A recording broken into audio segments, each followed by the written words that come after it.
Këshilli Bashkiak i Tiranës duhet të trajtojë sa më parë çështjen e kalimit të pronësisë së godinave të ish uzinës së autotraktorëve nga Bashkia e Tiranës tek Shoqëria Shtetërore Kajo, në kundërshtim të plotë me legjislacionin në fuqi dhe pa marrë miratimin e Këshillit Bashkiak të Tiranës.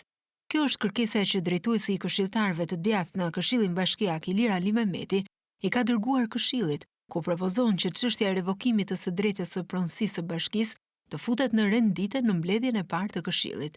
Sipas Ali Mehmetit, VKM-ja e firmosur nga zëvendës kryeministri Belinda Balluku është në shkeljet e plotë të ligjit për vetë qeverisjen vendore të ndryshuar dhe të rregullores për organizimin dhe funksionimin e Këshillit Bashkiak Tiranë.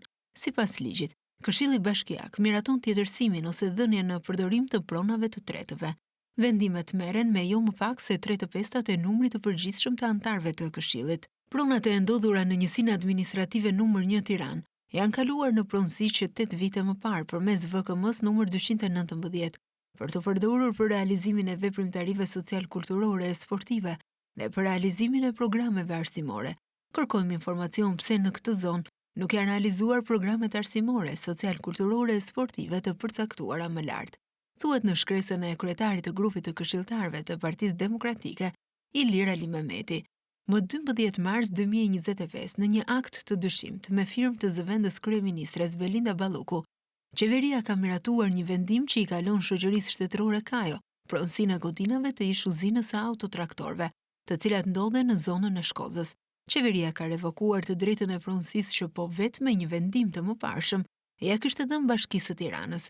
Kalimi i pronësisë ka shkelur gjithashtu hapur ligjin për pronësinë e pasurive shtetërore, duke krijuar një precedent të rrezikshëm për pronësinë e pasurive shtetërore. Përveç kalimit të pronësisë në shkeljet e ligjit të pasurive shtetërore, një tjetër shqetësim i madh është ndërtimi i kësaj fabrike armësh në një zonë të banuar me dendësi të lartë popullsie, duke rrezikuar seriozisht sigurinë dhe jetën e qytetarëve, shkollave, kopshteve dhe bizneseve që operojnë në zonë.